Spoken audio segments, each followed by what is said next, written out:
Hello. So one of our hives that we actually placed outside here has already been colonized. What is colonization?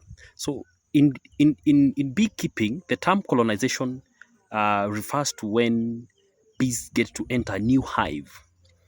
Some of you are asking me, where do bees comes from?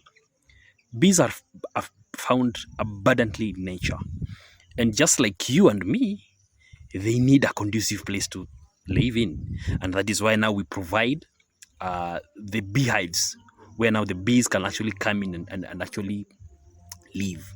As I can, from my previous videos, you see we did some affordable housing.